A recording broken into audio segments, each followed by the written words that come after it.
그래서 하나님 창세기의 말씀을 우리가 나누고 있는데요. 잠시만 우리 지난 시간에 말씀을 나눴던 것을 복습을 하고 가려고 합니다. 나중에 듣게 되시겠지만 이 복습한 내용이 오늘 설교 후반부에 또 연결이 되어 있습니다. 잘 기억해 주십시오. 우리는 지난 시간에 하나님께서 창조의 첫날 어떤 일을 하셨는지, 그 의미가 무엇인지를 말씀을 나눴습니다. 하나님 뭘 만드셨다고요?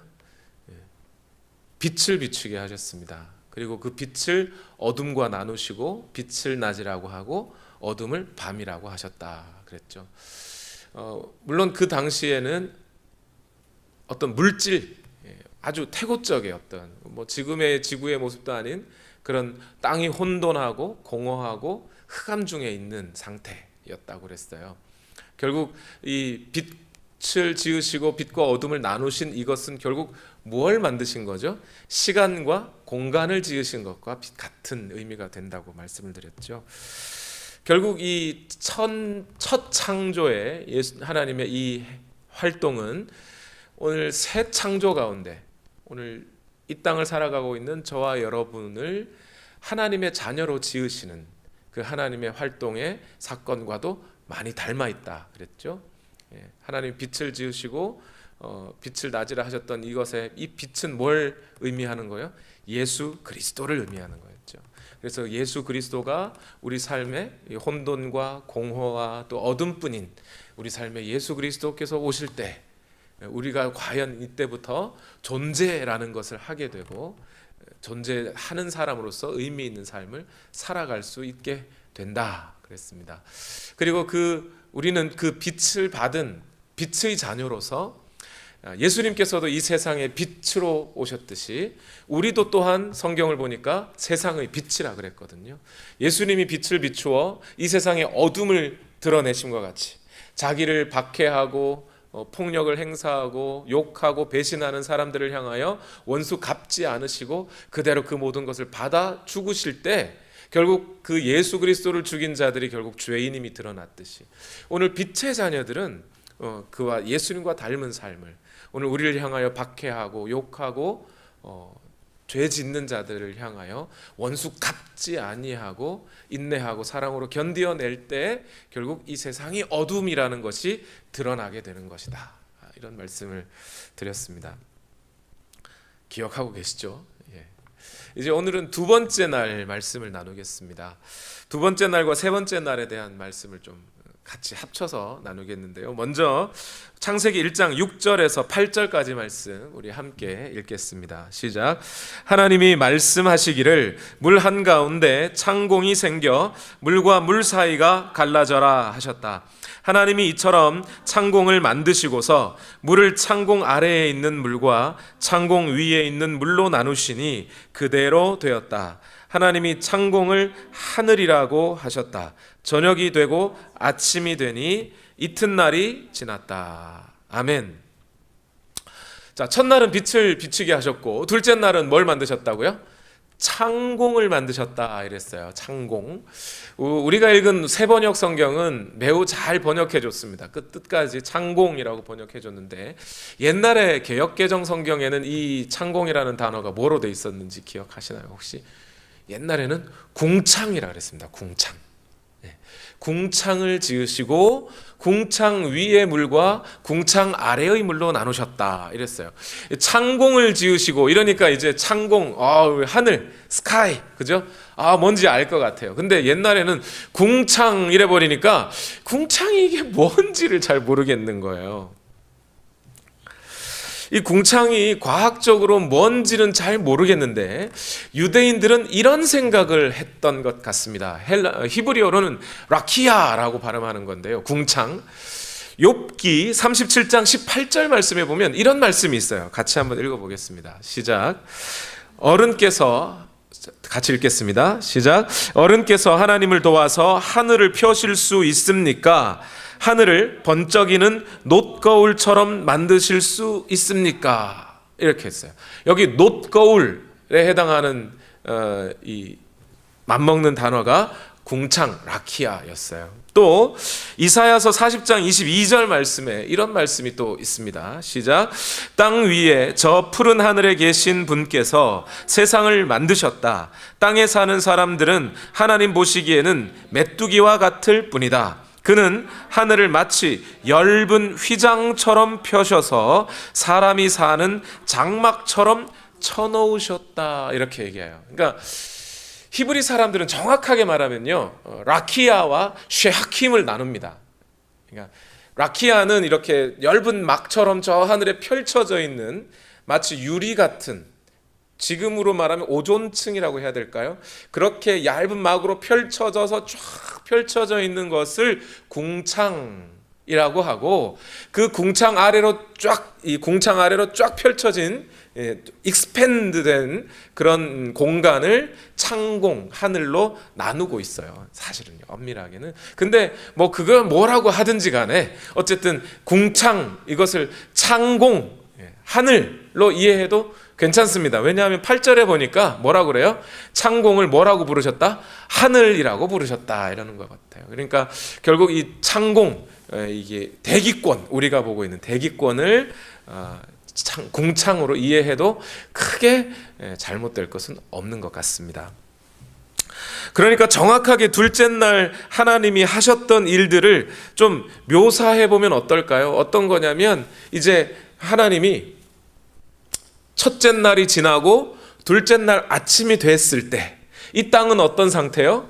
물로 다 덮여져 있는 거예요. 물로 다 덮여져 있고, 이제 빛이 비치는 곳과 아직 어둠이 드리워진 곳으로 나뉘어져 있을 뿐, 아직 거기에는 아무것도 없어요. 그런데 거기에 이제 물 한가운데 궁창이라는 것을 하나님이 만드셨대요. 이 궁창을 만들다, 7절에 보니까 하나님이 궁창을 만드시고 이렇게 돼 있는데, 여기서 만들다라는 단어는요, 어떤 뜻으로 쓰인 거냐면 망치 같은 연장으로 두드려서 펴다, 이런 뜻이에요. 망치 같은 연장으로. 아싸, 이거예요. 아싸, 이런 단어가 아니고 아싸, 발음은 아싸인데 이렇게 펼쳐내다, 이런 뜻이에요. 그러니까 물로 이 모든 땅이 덮여 있을 때 이제 그 물 한가운데 궁창이라는 것을 쫙 펼치신 거죠. 그리고 그 궁창을 쫙 벌리신 거예요. 샌드위치 벌리듯이 쫙 벌리니까 그 벌어진 그 공간이 뭐가 돼요? 창공이 되는 거예요. 하늘이 되고, 궁창 위에 물이 있고 궁창 아래로 강과 호수, 비, 바람, 또 물, 이런 것들이 쫙 펼쳐지게 된 거죠.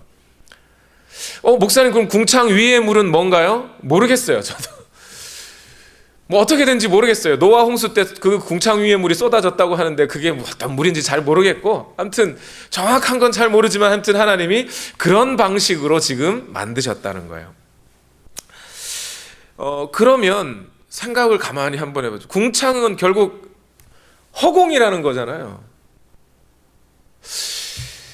허공을 그러면 뭐 물질도 아니고 이걸 왜 만드신 거예요, 도대체? 허공이라는 걸. 저 하늘 위에서부터 이 창공이란 궁창이라는 것이 있어가지고 이 땅 위에서부터, 그죠? 저 하늘까지 여기가 쭉 펼쳐진 이 허공, 창공인데, 이 창공을 대체 하나님이 무슨 목적으로 만드셨겠느냐? 결국 그 사이에 뭐가 있어요? 강과 바다, 이제 셋째 날에 나오겠지만, 그리고 그 사이에 비가 있어서 비가 쏟아지기도 하고, 공기가 또 찬 공기가 내려왔다가 또 따뜻한 수증기는 올라가서 구름이 되었다가, 결국 뭘 만들어내고 있는 거죠? 여기가 이제 날씨를 만들어내고 있는 거죠. 하나님께서 이 동물과 생물들이 살아갈 수 있는 공간들을 펼쳐내고 계신 거예요. 그러니까 여러분, 우리는 이제 뭘 할 수 있겠어요? 이 세상의 공기나 또 자연들이나 이러한 것들을 보면서 거기에서 하나님이 이것을 신묘막측하게 지어내셨구나 하는 것을 깨달을 수 있어요. 어제 비가 엄청나게 많이 왔잖아요. 안 온 데도 있지만, 여러분, 그 비를 통해서 여러분 하나님의 손길을 느끼실 수 있겠습니까? 어떻게 느껴요? 하나님의 손이 보여요? 어떻게 보여요? 하나님이 그 모든 이 대기 중에 존재하는 그런 날씨들과 또 자연 법칙들, 그런 것들을 통해 인간이 살 수 있게 만드셨단 말이에요. 여러분, 왜 저는 비 오는 중에 하나님의 말씀, 하나님의 손길을 느끼냐면요, 이런 방식으로 저는 느낍니다. 식물이요, 살아가려면 4가지 요소가 필요해요. 그 물질들이 필요해요. 산소, 수소, 탄소, 질소라고 하는 게 필요하대요. 그런데요, 공기 중에 질소가 80%, 산소가 20%예요. 이산화탄소도 좀 있고. 근데 식물들은요, 질소를 공기 중에서 얻지는 않습니다. 꼭 필요한 물질이긴 한데 공기 중에서 얻을 수가 없어요. 식물들은 광합성이라는 걸 통해서 산소나 탄소, 수소는 얻어가지고 이파리를 통해서 얻어서 자기의 양분으로 삼지만 질소를 얻을 수가 없는 거예요. 질소는 어디서 얻느냐? 비 올 때. 비가 공기 중에 있는 질소들을 녹여내리는 거죠. 그리고 땅으로 내려가면 땅 속에서 뿌리를 통해 질소를 쫙 빨아들여요. 여러분, 이게 신기하지 않으세요? 누가 시킨 것도 아닌데, 그죠? 공기 중에 그 80%의 질소가 땅에 녹아 들어가요. 그럼 땅에 녹아 들어간 질소가 다 내려가면 결국 공기 중에 질소가 모자라지 않을까요? 근데 그것도 참 신기한 게요, 공기 중에 있는 질소가 80%, 산소가 한 20% 있어요. 나머지 이산화탄소 등의 공기들이 조금 들어가 있고요. 그런데 그 태초부터 지금까지 이 지구상에는 질소 80%, 산소 20%가 그대로 유지가 되고 있어요. 그런데 만약 생각 한번 해보세요. 질소가 쫙 많아졌다. 그러면 갑자기 이 세상의 생물들이 다 얼어 죽을 수도 있어요. 괴사당할 수도 있어요. 산소가 모자라서 숨을 못 쉴 수도 있어요. 반대로 산소가 20%인데 산소가 많이 늘었다. 수소와 함께. 그러면 어떻게 돼요? 산소 불 붙는 거예요, 이게. 공기 중에 산소가 많아지면 지구가 뜨거워서 화성처럼 돼버려요. 근데 그렇게 되지도 않고 그 수많은 세월을 80%, 질소 80%, 산소 20%를 그대로 유지해오고 있다니, 이게 참 신기한 일이에요. 뿐만 아니라 산소만 필요한 게 아니고요, 이산화탄소도 있어야 되거든요. 왜냐하면 동물은 어떻게 해요? 동물은 산소를 마시고 이산화탄소를 내뱉고, 거꾸로 식물은 어떻게 해요? 이산화탄소를 먹고 산소를 뱉고. 이야, 이게 조화가 딱 맞춰져 있는 거예요. 이게 만약에 갑자기 생태계에 문제가 생겨서 그 동물들 중에 갑자기 어떤 동물들이 숫자가, 개체가 확 늘어나고, 그래가지고 다른 개체들이 줄어들고, 모기가 많이 늘어난다든지, 쥐가 많이 늘어난다든지, 늑대가 많이 늘어나가지고 사람이 살 수 없게 된다든지, 아니면 반대로 사람이 많이 늘어난다든지, 그럴 수 있는데, 그러한 생태계도 잘 유지되면서 산소는 산소대로 있을 만큼 있고, 이산화탄소 있을 만큼 있고, 질소가 필요한 만큼 있고, 지구의 온도는 그대로 유지되고. 이거 신기하지 않으세요? 저는 볼 때마다 신기한데, 요즘 사람들이 정신 못 차리고 이산화탄소를 막 뿜어내는 바람에 요즘 세상이 어떻게 돼요? 날씨가 바뀌고 있죠. 온실 효과라 그래가지고 태양에서 오는 빛이 90%는 반사돼서 나가고 10%는 이 지구가 감싸고 있으면서 이 지구의 온도가 유지돼야 되는데, 이산화탄소가 많아지면서 이 이산화탄소가 태양빛의 그 열을 어떻게 해요?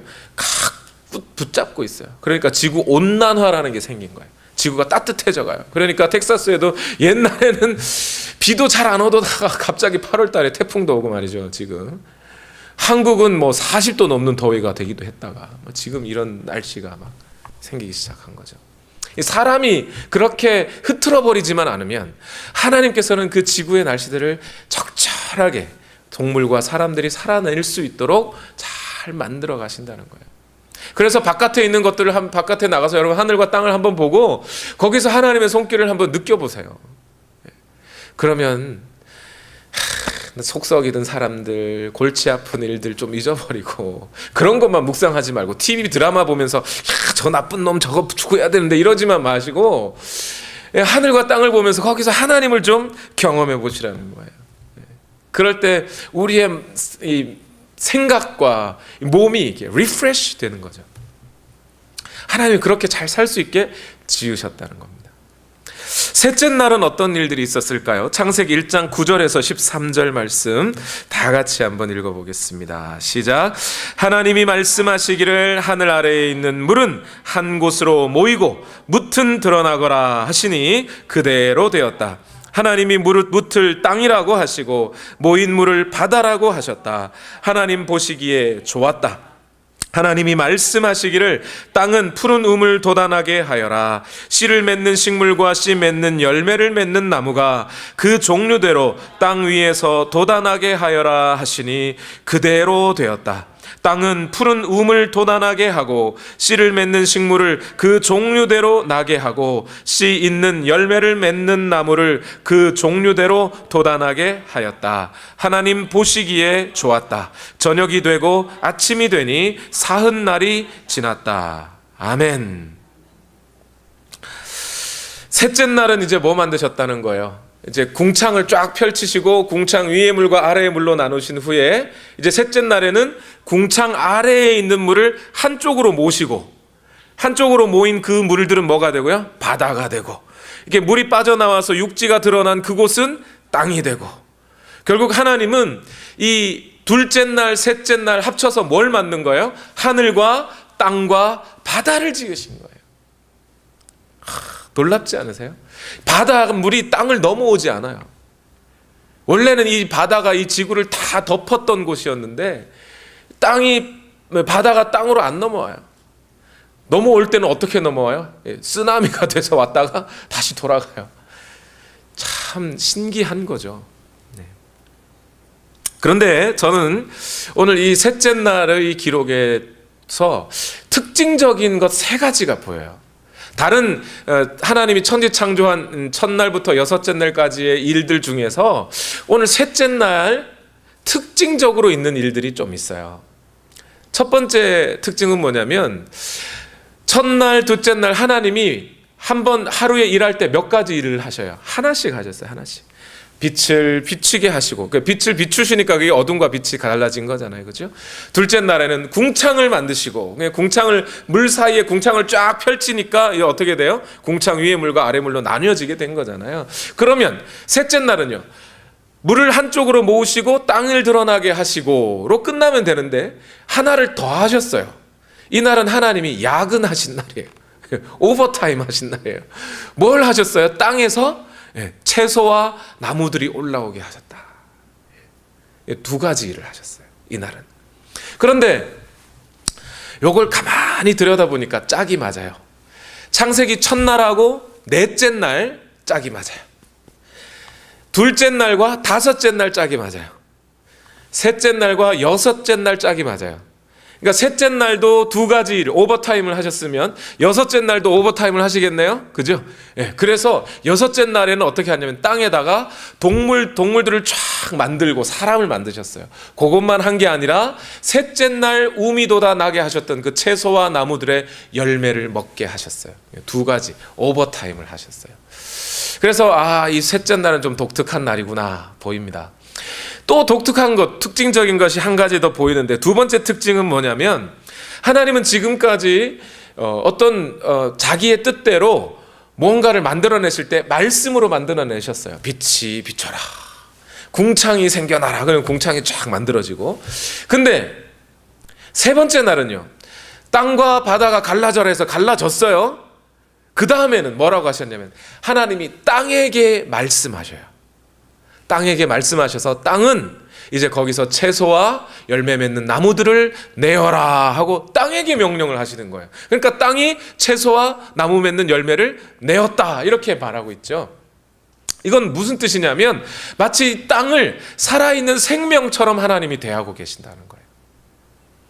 사실 이런 살아있는 생명체로 대하고 계신 하나님의 말씀, 하나님의 어떤 태도, 이것은 구약 성경 내내에 걸쳐서 다 드러나요. 사실은요.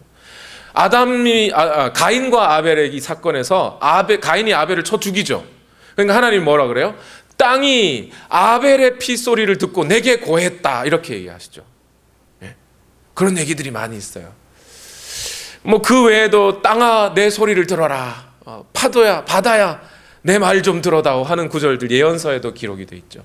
땅을 살아있는 생명체처럼 다루고 계시고, 그리고 그 땅은 어떠했다는 거예요? 채소와 나무를 내었다. 즉 하나님이 창조의 힘을 갖고 계시듯이 이 땅도 어느 정도의, 하나님과 같지는 않지만 어느 정도의 창조의 힘을 갖고 있다는 거예요. 거기서부터 풀과 생명들이 올라오게 하셨다는 거죠. 우리가 땅 파보면 거기 뭐가 많아요? 벌레들도 많고 지렁이도 있고 풀도 있고, 그죠? 거기 우리가 보이지 못하는 아주 작은 생물들이 거기 가득가득 들어차 있어요. 심지어 생명이 없을 거라고 생각하는 사막의 모래 땅 가운데에도 생명체들이 살고 있어요. 그걸 보면 땅은 어느 정도 생명을 낼 수 있는 하나님의 창조의 능력을 닮은 존재인지도 모르겠어요.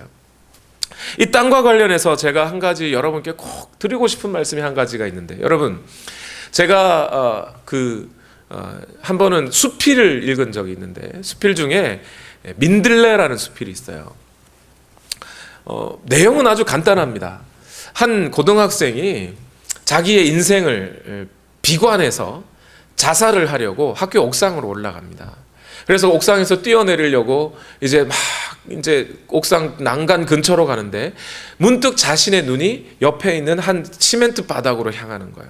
근데 시멘트 바닥에 이렇게 보니까 그 시멘트가 갈라진 틈새에 먼지가 와서 쌓인 건지 모래가 와서 쌓인 건지 모르게 이 갈라진 틈새 사이에 한 줌도 되지 않는 먼 흙들이 와서 쌓인 거예요. 근데 그 한 줌도 되지 않는 흙 위에 뭐가 올라와 있어요? 민들레가 싹 올라와 있는 거예요.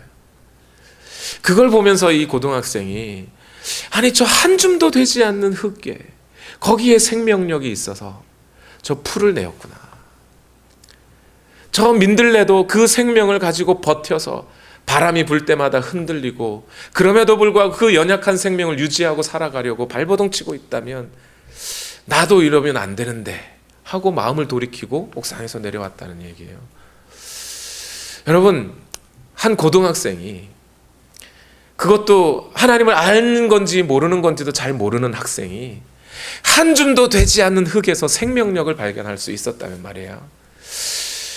그리스도인으로서 하나님이 창조한 것을 믿는 우리가 한 줌도 되지 않는 흙이 아니라 보이는 건 지평선밖에 없는 이 텍사스에서 말이에요. 땅밖에 보이지 않는 이 텍사스에서 우리가 그 땅을 통해 하나님께서 이 땅 가운데 생명을 불어넣으셔서 저 풀들과 나무와 잔디와 그리고 그 위에 살아있는 숨쉬는 모든 생물체들이 올라오고 있음을 우리가 좀 보면서 그 속에서 우리는 하나님을 좀 발견할 수 있어야 하지 않을까요? 하나님의 위대한 창조의 능력을, 그 생명력을 우리가 좀 기억해 봐야 되지 않을겠느냐 이 말이에요. 이것이 두 번째 특징이고요. 세 번째 특징이 하나가 있어요. 오늘 셋째 날에, 여러분 앞에서 첫 번째 특징이 뭐였죠? 하나님이 이날은 두 가지 일을 하셨잖아요. 그러니까 세 번째 특징은 뭐가 되냐면 보시기에 좋았더라가 몇 번이요? 두 번 있어요. 그러고 보니까 둘째 날에는 보시기에 좋았더라가 있어요, 없어요? 둘째 날, 우리는 흔히 1일에서 6일까지 매일 하루에 한 번씩 하나님이 보시기에 좋았더라를 하신 것 같은데, 둘째 날에는 보시기에 좋았더라가 없어요. 없고 셋째 날에 보시기에 좋았더라가 두 번이가 있는 거예요. 이게 왜 그럴까요? 왜 보시기에 좋았더라가 이 셋째 날에는 두 번이나 몰려 있을까요? 이스라엘 사람들은요, 옛날에 결혼식을 할 때요, 화요일 날 결혼식을 많이 했답니다. 왜 그러냐면 이스라엘 사람들에게는 화요일이 제3일이에요. 안식일부터 세면. 우리는 주일부터 세니까 월화 수가 3일이 되지만 거기 그 사람들은 안식일부터 세니까 주일 월 화가 3일이 되는 거잖아요. 그 3일째 하나님이 보시기에 좋았더라를 두 번 하셨으니까 화요일이 참 복된 날이구나. 그래서 결혼식을 화요일 날 많이 했다는 거예요. 결혼해서 복 받으려고. 그러라고 화요일 날 이렇게 3일 날 보시기에 좋았더라를 두 번 하라는 것은 아니었겠죠. 하나님이 여기서 보시기에 좋았더라라는 말씀을 하신 이유는요, 여러분, 지금 하나님이 둘째 날, 셋째 날 뭘 만들고 계세요? 인간이 살 또는 동물들이 살아낼 공간들을 만들어내고 계시잖아요. 근데 둘째 날은 궁창을 만들고 궁창 위의 물과 궁창 아래의 물로 나누는 정도까지로는 인간이 살 수 있어요, 없어요? 못 살아요. 아직은 살 수가 없어요. 아직 이제 물을 좀 나누고 육지를 드러나게 해야, 그래야 이제 그 육지 위에 사람들이 살 수 있는 거잖아요, 동물이. 그러니까 이튿날까지, 둘째 날까지는 하나님의 목적, 그 기능을 아직 충분히 완성되지 못한 거죠. 셋째 날 가서야 하나님의 그 기본적인 목적이 완수가 되는 겁니다. 그래서 둘째 날까지는 보시기에 좋았더라가 없고, 셋째 날에 가서 보시기에 좋았더라, 보시기에 좋았더라를 2번 반복하고 계신 거예요. 은혜가 되죠, 그죠? 예. 은혜가 되는데, 근데 여러분, 여기에 보시기에 좋았더라, 하나님께서 우리를 그렇게 살기 좋도록 적절하게, 적당하게 아주 하나님이 이 천지를 만들어 주셨구나. 할렐루야, 감사합니다. 참 아름다워라, 주님의 세계는, 뭐 이러면 은혜는 됩니다. 근데 여러분, 이만큼 설교 준비를 해놓고 나서 가만히 생각하니까 제 마음속에 한 가지 의문이 더 생기는 게 있어요. 지금까지 설교는 좀 주무셨더라도 지금부터는 주무시지 마시고 이 마지막 얘기를 잘 들어주십시오. 이게 정말 중요해요. 보시기에 좋았더라 그랬는데 가만히 생각해 보니까 요한계시록 가니까 하늘과 땅이 어떻게 될 거래요? 사라질 거래요. 그렇죠? 요한계시록에 보니까 어머 무서워라. 하늘과 땅이 체질에 녹아 없어지고 막 불의 심판이 내리고 막 이러니까, 아니 그러니까 가만 생각해 보세요. 어차피 없애버릴 거면, 아니 사람이 좀 살만하니까 이제 살다가 사람이 좀 버렸다고, 사람이 그 어지럽혔다고 그걸 다 이제 막 치워버리실 거면 하나님의 뜻에, 하나님의 목적에 그게 맞는 건가? 그냥 보시기에 좋았더라 할 만큼 괜찮은 것인가? 이런 생각이 마음에 들지 않으세요, 여러분? 어차피 치울 거 왜 만들어요? 아니면 처음부터 그렇게 만들든가. 왜 그래놓고 보시기에 좋았더라 그랬을까? 저는 아직까지 충분히 그 보시기에 좋았더라는 말의 의미를 이게 만족이 안 되는 겁니다. 그래서 이런저런 책을 찾고 또 신학자들의 또 설교자들의 말씀을 듣고 또 그리고 성경을 다시 한번 보면서 매우 중요한 사실 한 가지를 배우게 됐어요. 그것이 뭐냐면 오늘 이 보시기에 좋았더라의 의미는 하나님이 단순히 사람에게, 사람이 살기 좋은 땅 만들어줬다 정도만이 아니라 그 속에는 하나님의 구속의, 인간의 구원의 역사, 새 하늘과 새 땅, 저 요한계시록까지를 향한 하나님의 영원한 구속의 목적 속에 보시기에 좋았더라라는 말을 하시게 되었다는 거예요. 이게 무슨 얘기냐면요, 여러분 질문 하나 드릴게요. 예수님이 하나님의 어린 양으로서 우리 인간의 죄를 대신하여 죽으시기 위해 이 땅에 오셨고, 그래서 십자가에 달려 죽으심으로써 우리의 죄가 사해졌다는 것을 믿으십니까? 아멘. 예. 또 한 가지, 예수님은 또한 영원하신 대제사장으로서 이 땅에 오셔서 단 한 번의 영원한 제사를 지내주시고, 그래서 더 이상 우리는 양과 염소나 소나 이런 것을 잡을 필요가 없이 예수 그리스도의 피 흘리심과 그 예수 그리스도의 대제사장으로서의 사역을 우리가 믿음으로 받아들임으로 오늘 우리가 의인이 되고, 그래서 더 이상 우리에게 죄의 용서를 위한 제사함의 제사를 지낼 필요가 없게 되었다는 것도 믿으십니까? 아멘. 잘하셨습니다. 맞는 거예요. 맞습니다. 그러면 여기서 한 번 더 질문이요.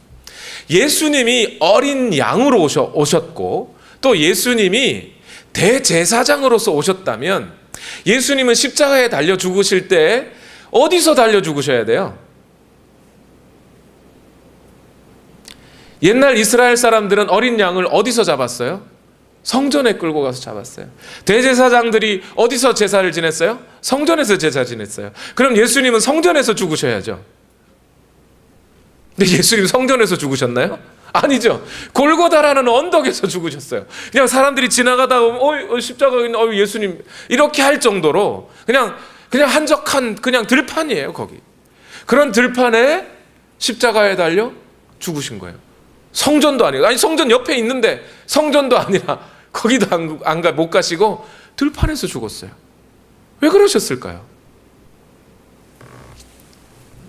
여기에 오늘 하늘과 땅과 바다를 지으신 하나님의 뜻과 그 들판에서 죽으실 수밖에 없었던 예수 그리스도의 십자가의 구속이 연결이 되고 있어요. 잘 들어보세요, 여러분. 창세기 첫날 뭐 만드셨다고요? 빛을 비추시고, 빛이 비춰진 그곳에 어둠과 빛을 가르시고, 그죠? 그 빛이 누구예요?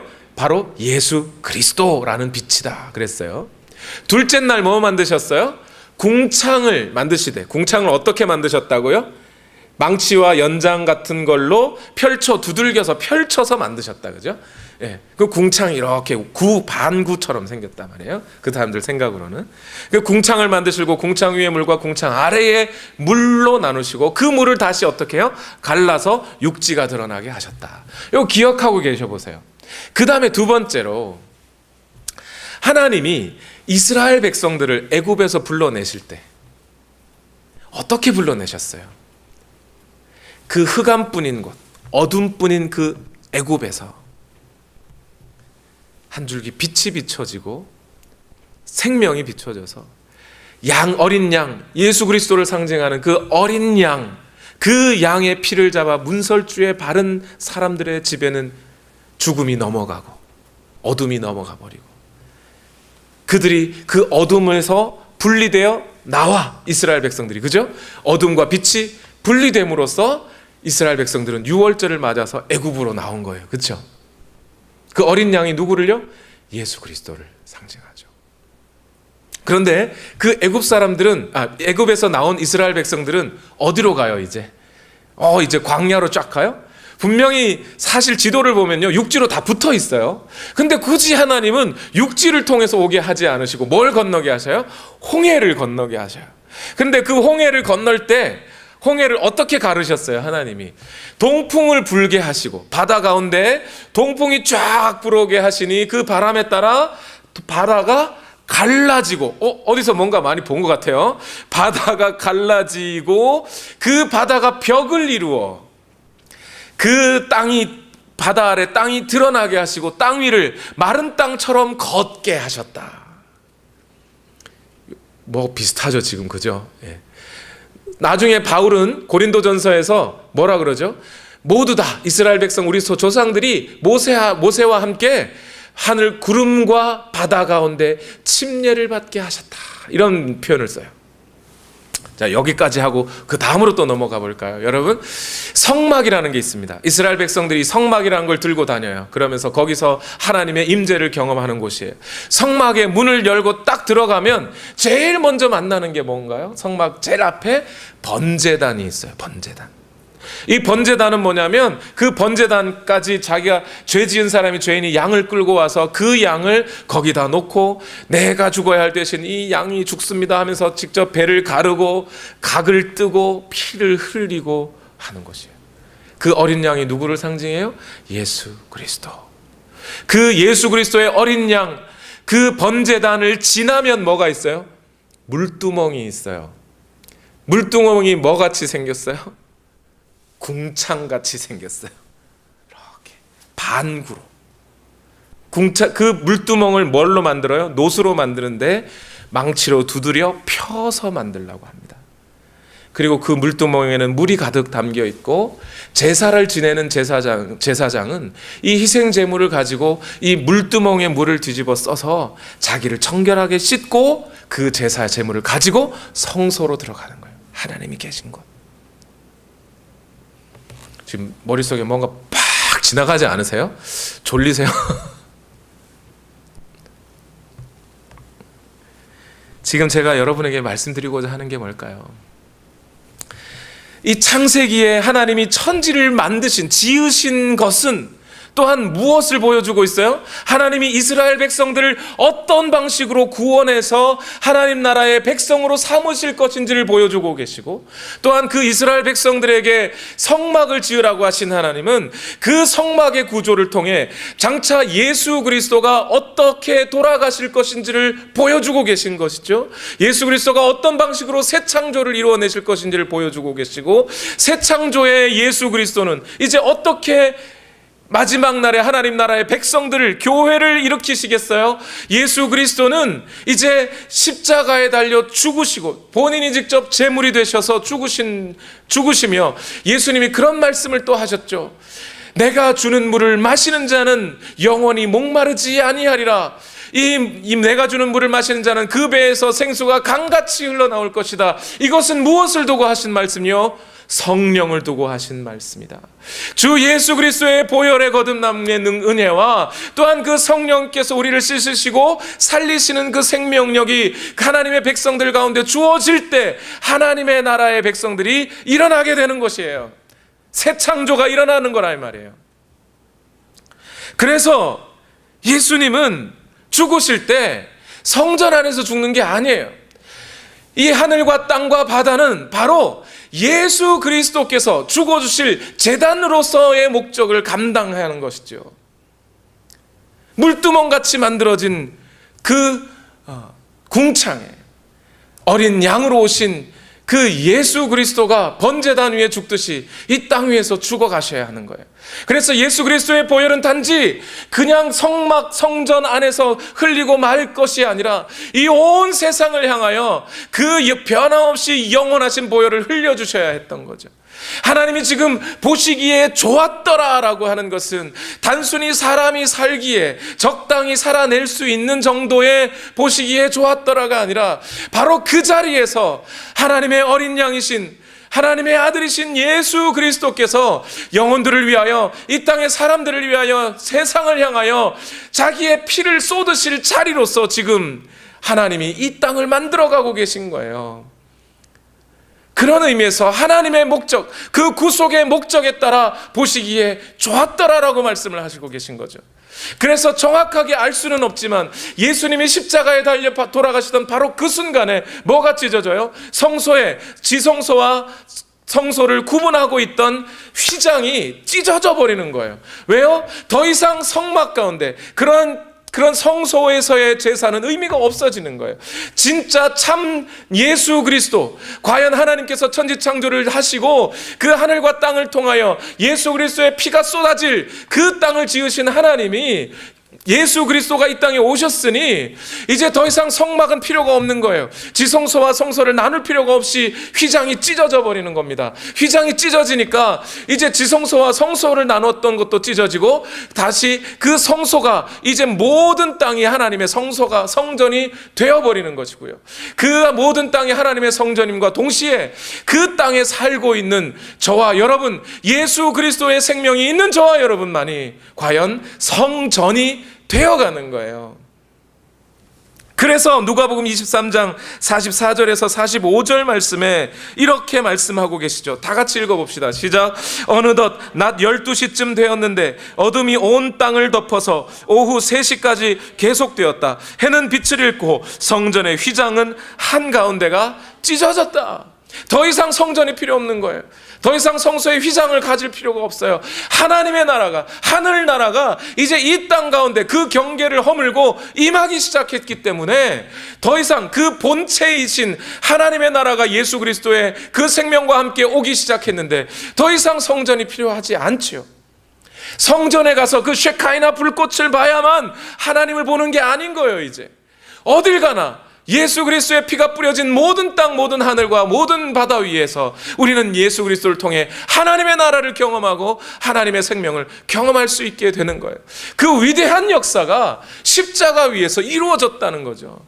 그것을 위해 그 예수 그리스도가 죽어주실 제물대로 역할할 것이 바로 하늘과 땅과 바다였던 거예요. 그것을 지금 하나님이 창세기 기사에서 지어내고 계신 거죠. 그러면 이제 그 예수 그리스도의 십자가의 죽으심 이후 이제 하나님의 종말의 새로운 백성들, 곧 교회, 저와 여러분이 이렇게 일어나고 있고 세워지고 있는 이 모든 역사의 마지막에는 어떤 일들이 일어날까요? 우리는 분명히 그 날에 대해서 이런 말씀들을 읽었죠. 에베소서 1장 10절 말씀이에요. 다 같이 한번 읽어봅시다. 시작. 하나님의 계획은 때가 차면 하늘과 땅에 있는 모든 것을 그리스도 안에서 그분을 머리로 하여 통일시키는 것입니다. 예수 그리스도라고 하는 그 한 분이 그 한 분을 위해 모든 것이 지어진 거잖아요. 그 한 분 때문에 지어진 거잖아요. 그 예수 그리스도를 통해서 이 모든 천지 만물이 지어진 거잖아요. 하늘에 있는 피조물들과 땅에 있는 것들과, 아니 천상에 있는 천사들까지라도 그 모든 피조물들이 이제 마지막에는 예수 그리스도가 머리가 되어 모든 피조물들이 새로운 질서 가운데 통합될 거라는 거예요. 그게 에베소서 1장 10절의 선포였지 않습니까? 그리고 그날에 대해서 매우 그림을 그리듯이 아주 그림 언어로 보여주고 있는 책이 요한계시록이에요. 요한계시록 21장 22절에서 24절 말씀에 이렇게 기록하고 있어요. 읽어보겠습니다. 시작. 나는 그 안에서 성전을 볼 수 없었습니다. 왜 못 봐요? 성전은 더 이상 필요가 없기 때문이에요.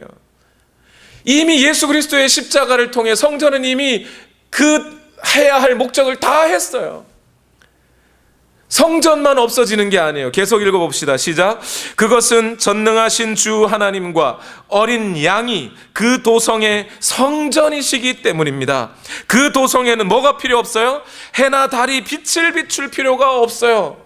더 이상 빛이 존재하지 않아도, 태양빛이 없어도 돼요. 왜요? 예수 그리스도라는 빛이 이제 온전히 드러나서 다 비치고 있기 때문에, 또한 그 빛을 받은 우리가 빛으로서 역할을 하고 있기 때문에 태양이 없어도 그 도성은, 새하늘과 새 땅은 밝은 곳이에요. 계속 읽어봅시다. 그것은 하나님의 영광이 도성을 밝혀주며 어린 양이 그 도성의 등불이시기 때문입니다. 민족들이 그 빛 가운데로 다닐 것이요 땅의 왕들이 그들의 영광을 그 도성으로 들여올 것입니다. 저와 여러분이 과연 빛된 자로서의 삶을 그때는 완전히 드러내서 예수 그리스도와 함께 그 새 예루살렘 성을 비출 빛이 되어서 살아가는데 더 이상 해와 달은 필요가 없는 거예요. 그러니 그 새 예루살렘 성에는 성전도 없고 해와 달도 없어도 괜찮아요. 이것이 오늘 둘째 날, 셋째 날 하나님이 지어놓으신 그 천지 만물의 목적이었던 거예요. 이거 보면서 이 천지 창조의 기사들을 기억하면 저는 찬송가, 한국말 찬송가로는 참 아름다워라 주님의 세계는, 야외 소풍 가면은 꼭 한 번씩 부르는 노래들 있잖아요. 참 아름다워, 새소리도 이뻐. 예, 좋아요. 맞아요. 틀린 거 아니에요. 그런데 우리는 그 속에서 더 큰 하나님의 구속의 역사를 볼 수 있지 않나요? 그냥 아름다우니까 새도 귀하고 동물도 아껴야 되고 이 정도의 수준이 아니지 않나요? 하나님의 구속의 역사의 그 큰 흐름을 우리가 볼 수만 있다면, 그렇다면 우리가 보는 이 자연은 그냥 눈에 보이는 정도의 자연이 아니라 하나님의 그 위대한 구속의 역사가 흘러가고 있는 저 우주조차, 저 우리가 알지 못하는 저 먼 나라의 별들조차도 하나님의 손길 가운데, 하나님의 그 영원한 구속의 역사 가운데 흘러가고 있다는 것을 우리가 봐야 되지 않을까요? 그렇게 볼 수 있다면 말입니다, 오늘 우리가 그럴 수만 있다면, 사도 바울도 그래서 에베소 교회에 편지하면서 이런 말을 하죠. 여러분들의 주의 성령이 여러분 가운데 임하였을 때 여러분의 마음의 눈이 밝혀져서 하나님의 그 예수 그리스도 안에서 역사하신 하나님의 능력이 지극히 크다는 것과, 오늘 교회 가운데 역사하고 계신 그 능력의 지극히 크심을 너희가 봤으면 좋겠다, 이런 얘기를 하는 거예요. 그것을 보면 어떻게 되는데요? 그 위대하신 하나님의 그 말로 다 형언할 수 없는 그 능력과 은혜들을 보게 되면 어떤 일이 생겨요?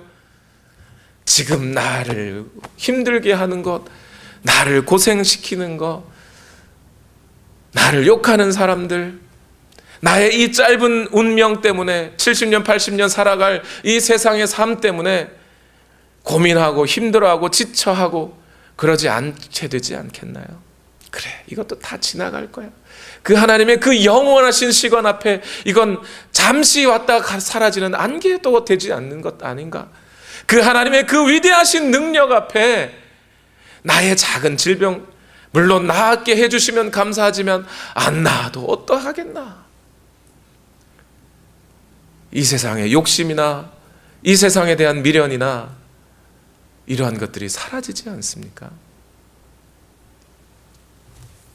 그래서 저는 찬송가 가사를 좀 바꿨으면 좋겠어요. 그냥 영어 가사 그대로 부르면 좋겠어요. This is my father's world. 내 아버지가 이렇게 지으셨다. 이 세상이 바로 내 아버지의 세상이요. 그 아버지의 세상은 바로 이래서 지어진 것이다. 그냥 단순히 겉모양이 아름다워서가 아니라 그 속에 흐르고 있는 이 구속의 역사 때문에 감동해야 하지 않을까요? 오늘 우리가 삶이 예배라고 합니다. 공예배만 예배가 아니래요. 맞아요. 그런데 여러분, 공예배만 예배가 아니고 삶이 예배라고 하려면 우리의 모든 삶에서 이 하나님을 경험하고 또한 빛된 자녀로서의 삶을 살며 그렇게 하나님 앞에 나아가는 것이 진정한 삶이 예배라고 할 수 있겠지요. 오늘 이제 이 말씀을 통해서 또 한 주간 여러분 살아가실 때 이 하나님의 구속의 역사와 천지 만물을 지으신 하나님의 그 손길을 섬세하게 느끼실 수 있는 여러분 되시길 예수님 이름으로 축원합니다. 기도하겠습니다. 우리 시간 다 같이 함께 기도하실 때에 하나님, 오늘 우리에게 부으신 하나님의 은혜와 복을 기억합니다. 이것 말고 또 무엇을 복이라 하며 또 무엇을 은혜라 하겠습니까? 하나님, 우리의 마음의 눈이 열리고 우리의 생각의 눈이 열려서 주의 성령의 능력으로 말미암아 우리 안에 역사하고 계신 이 하나님의 능력의 손이 얼마나 위대하고 큰 것인지를 알게 하여 주옵소서. 이 천지 만물을 보면서도 우리를 통하여 하나님이 역사하시는 이 구속의 역사의 위대함을 기억하고 감격하고 감사하며 이 은혜를 잊지 않고 살아가는 우리가 되게 하여 주옵소서. 우리 이 시간 다 같이 한 목소리로 함께 기도하시겠습니다. 살아계신 하나님, 오늘도 우리 가운데 역사하여 주시옵소서. 하나님, 우리의 눈을 열어 주시옵소서. 우리의 마음을 열어 주시옵소서. 이 세상 가운데 역사하시는 하나님의 은혜와 복을 기억하며 하나님의 능력을 가지고 살아갈 수 있도록 오늘도 역사하시고 인도하여 주시옵소서. 우리의 모든 삶을 주관하시는 하나님, 하나님께서 함께 하시고 역사하여 주시기를 원합니다. 하나님, 인도하여 주시옵소서. 하나님, 역사하여 주시옵소서. 만물이 그를 위하여 창조되고 만물이 그를 통하여 존재하며 그를 위하여 존재하고 있다는 이 사실을 우리가 확실히 기억하고 예수 그리스도라는 실체를 분명히 인식함으로 말미암아 이 땅 가운데 살아가는 우리 모두에게 이 위대한 하나님의 능력을 보게 하여 주시옵소서. 하나님의 말씀을 선포케 하여 주시옵소서. 주의 영이 오늘 우리 가운데 인도하여 주시기를 원합니다. 하나님, 함께하여 주시옵소서.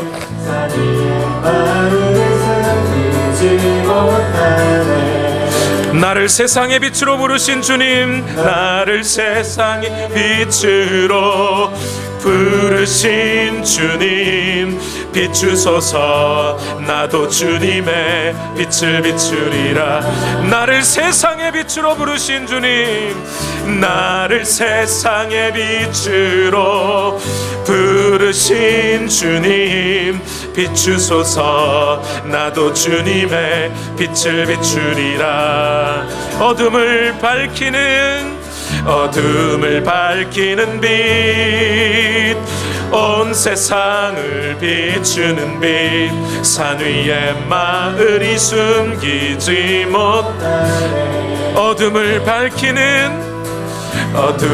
밝히는 빛, 온 세상을 비추는 빛, 산 위에 마을이 숨기지 못하네. 나를 세상의 빛으로 부르신 주님, 나를 세상의 빛으로 부르신 주님, 비추소서. 나도 주님의 빛을 비추리라. 나를 세상의 빛으로 부르신 주님, 부르신 주님, 비추소서. 나도 주님의 빛을 비추리라. 하나님, 주의 성령이 우리 안에 계심과 오늘 우리가 예수 그리스도의 그 보혈의 은혜로 구속받았다는 이 사실 잊지 않게 하옵소서. 저 하늘을 보면서도 그 예수 그리스도를 기억하게 하시고 이 땅을 보면서도 이 땅 위에 피 쏟으신 그 예수 그리스도를 기억게 하옵소서. 뿐만 아니라 이 하늘과 땅과 바다를 예수 그리스도의 제물대로 삼으시고 그리하여 온 세상을 향하여 그 피를 흘리게 하신 그 하나님의 사랑 또한 기억하게 하옵소서. 뿐만 아니라 이제 이 하늘과 이 땅은 종말의 하나님의 백성들 곧 교회가 일어나 하나님의 자녀로서의 삶을 살아가 결국 예수 그리스도를 만나게 될 그 날에 이 모든 하나님의 나라들은 새 하늘과 새 땅으로 다시 빚어질 것을 알고 우리가 그 날을 소망하며 그때를 기대하며 우리 하나님의 은혜들을 누리고 증거하고 선포하며 살아가는 우리 모두가 되게 하여 주시옵소서. 오늘 우리의 모든 삶을 주관하시는 하나님께 감사와 찬송을 올려드립니다. 이 시간 동안 하나님 앞에 예물을 드리오니 주여 받아 주시옵소서. 너희는 먼저 그의 나라와 그의 의를 구하라 하셨으니 오늘 우리에게 주실 그 영원한 하나님의 나라를 기억하고 그 하나님의 나라를 구하며 예물을 올려드립니다. 이 모든 것이 너희에게 더할 것이라 하신 약속 또한 이루어지게 하옵소서. 예수님의 이름으로 기도하옵나이다. 아멘.